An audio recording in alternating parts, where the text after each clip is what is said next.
Praise the lord. మన ప్రభువైన యేసుక్రీస్తు నామమున మీ అందరికీ కూడా శుభాభివందనాలు తెలియజేస్తా ఉన్నాను. మహోన్నతుని వాక్కు అనే శీర్షికకు మరొకసారి ప్రేమతో మిమ్మల్ని అందరినీ ఆహ్వానిస్తూ ఉన్నాను. దేవుని వాక్యాన్ని చదువుకున్నాను.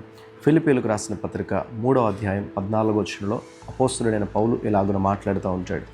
క్రీస్తు యేసునందు దేవుని ఉన్నతమైన పిలుపునకు కలుగు బహుమానమును పొందవలనని గురి వద్దకే పరిగెత్తుచున్నాను అనే మాటను పౌలు మాట్లాడుతూ ఉంటాడు. దేవుని పిల్లలుగా, విశ్వాసులముగా, దేవుని జనముగా మనందరికీ కూడా దేవుడు గురిని ఏర్పాటు చేశాడు. ఆ గురి వద్దకు మనం అందరము కూడా పరిగెడుతూ ప్రయాసపడినప్పుడు ఒక ఖచ్చితమైన బహుమానాన్ని దేవుడు ఇస్తానని వాగ్దానం చేస్తూ ఉన్నాడు. అపోస్తలుడైన పౌలు తన జీవితం కోసం మాట్లాడుతూ ఇలాగని చెప్తాడు, నేను గురి కలిగిన వాడిని ప్రయాసపడుతున్నాను, గురి లేని వాడిగా నేనేమాత్రము కూడా ప్రయాసపడట్లేదు. అనేక మందిని ప్రభు వైపు తిప్పాలని, అనేక మందిని ప్రభు చెంతకు నడిపించాలని గురి కలిగిన వాడినే ప్రయాసపడుతున్నానని 26వ అధ్యాయం అపోస్తల కార్యంలో అపోస్తలుడైన పౌలు చెప్పడం మనందరము కూడా గమనించవచ్చు. దేవుని పిల్లలుగా మనకి కూడా దేవుడు ఒక గమ్యాన్ని ఏర్పాటు చేశాడు, ఒక గురిని ఏర్పరిచాడు. ఆ గురి వద్దకు మనం చేరుకోవాలి అని అంటే మన జీవితాల్లో మన గురులను, మన గమ్యములను మనం చేరుకోవాలి, దేవుడిచ్చే బహుమానాన్ని మనం పొందుకోవాలి అని అంటే ఎలాగున ప్రయాసపడాలో అపోస్తలుడైన పౌలు జ్ఞాపకం చేస్తున్నాడు. గురి వద్దకు నేను పరిగెత్తుచున్నాను అన్న పౌలు ఆ బహుమానమును పొందుకొనడానికి ఎలా పరిగెత్తుచున్నాడు అని అంటే చెప్తున్నాడు. 3వ అధ్యాయం 13వ వచనంలో మాట్లాడతాడు, నేను వెనుకున్న వాటన్నిటినీ కూడా మరిచి గురి వద్దకు పరిగెడుతున్నానని అంటాడు. వెనుకున్న పరిస్థితులు కావచ్చు, పాపపు లోకం కావచ్చు, తను విడిచి వచ్చిన జీవితం కావచ్చు, దేన్ని కూడా నేను జ్ఞాపకం చేసుకోనట్లేదని పౌలు మాట్లాడుతున్నాడు. మన జీవితాలలో మనం అనుకున్న గురికి, మనం అనుకున్న గమ్యానికి మనం చేరుకోవాలంటే మనం విడిచి వచ్చిన జీవితం వైపుకు మనం వెళ్ళడానికి ఏమాత్రము కూడా వీల్లేదు.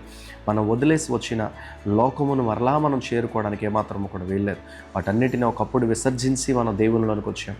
మరలా వాటి చెంతకు మనం వెళ్ళగలిగితే దేవుడిచ్చే బహుమానాన్ని మనం పొందుకొనలేం.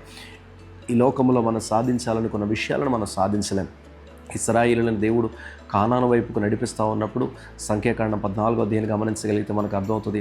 వాళ్ళు మరలా ఐగుప్తుకు వెళ్ళడానికి ఇష్టపడ్డారంట. మరలా ఐగుప్తుకు వెళ్ళిపోవాలన్న ఆశ వాళ్ళలో కలిగిందంట. వాళ్ళు ఎదుర్కోవాల్సిన పరిస్థితిని చూసుకుని వాళ్ళు భయపడి మరలా ఎప్పుడైతే వెనక్కి వెళ్ళిపోవడానికి ఇష్టపడ్డారో దేవుని కోపం వారి మీద రగులుకున్నట్లుగా మనం గమనించవచ్చు.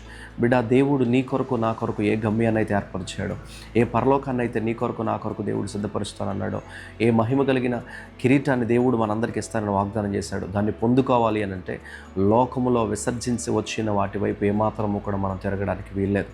రెండవదిగా మాట్లాడుతూ గురి వద్దకు మనం పరిగెత్తాలి అని అంటే మనం చేయాల్సిన రెండవ పని ఏంటయ్యానంటే, ఒకటి వెనుకున్న వాటన్నిటినీ కూడా మరిచి వెళ్ళాలి అని ఫిలిప్పీలకు రాసిన పత్రిక 3:13లో మాట్లాడితే, రెండో విషయాన్ని గమనించండి.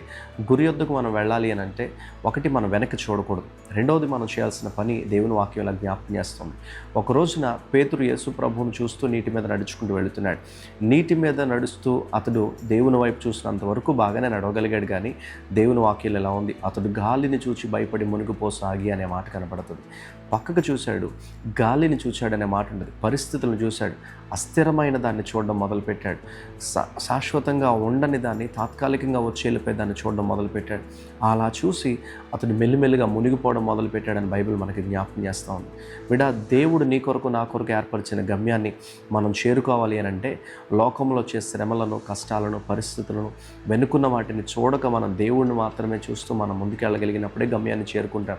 లోకంలో కష్టాలు, బాధలు, ఇబ్బందులు, శ్రమలు ఇవన్నీ వచ్చినప్పుడు వాటి వైపు మనం చూస్తూ అక్కడే ఉండిపోతే, అక్కడ ఆగిపోతే మెల్లిమెల్లిగా మనం కృంగిపోయి డ్రౌన్ అయిపోయే పరిస్థితికి మనం వచ్చేస్తాం. అక్కడే దిగబడిపోయే పరిస్థితికి వచ్చేస్తాం. కానీ దేవుడు నీతో నాతో మాట్లాడుతున్న మాట ఒకటే, కష్టాల మీద, బాధల మీద, ఇబ్బందుల మీద, శ్రమల మీద దేవుడు మనల్ని నడిపించుకుంటూ వెళుతున్నప్పుడు, ఆయన వైపు చూస్తూ మనం నడవగలిగినప్పుడు, నడవలేని పరిస్థితుల గుండా కూడా, నీటి మీద నడవడం ఏ మనిషికి సాధ్యం కాదు, అయినప్పటికీ పేతురు నడిచాడు. ఆయన వైపు మనం చూస్తూ వెళ్ళగలిగినప్పుడు ఈరోజు మనం ఉన్న పరిస్థితులని క్లిష్టమైనవి అయినప్పటికీ వాటి మీద దేవుడు నడిపించుకుంటూ ఆయన చెంతకు మనల్ని చేర్చుకొనగలుగుతాడు. దేవుని వాక్యమును బట్టి మీకు నేను జ్ఞాపకం చేస్తున్న మాట ఒకటే, దేవుడు మనతో మాట్లాడుతున్న మాట కూడా ఒకటే. దేవుడు బహుమానం ఇవ్వడానికి సిద్ధంగా ఉన్నాడు. దేవుడు మనల్ని బలపరచడానికి సిద్ధంగా ఉన్నాడు. దేవుడు ఆశీర్వదించడానికి సిద్ధంగా ఉన్నాడు. అయితే మనం వెనుకున్న వాటిని కాదు, లోకమును కాదు మనం చూడవలసింది. మన చుట్టూ ఉండే పరిస్థితులను బట్టి మనం ఉన్న చోట ఆగిపోవడం కాదు, ప్రభువు వైపు చూస్తూ ఆయన్ని చేరుకొనడానికి మనం ప్రయాసపడగలిగినప్పుడు ఆయన ఇచ్చే బహుమానాన్ని మనం పొందుకుంటాం. అట్టి కృప దేవుడు మనెల్లరికీ అనుగ్రహించి మనందరినీ కూడా నడిపించునుగాక.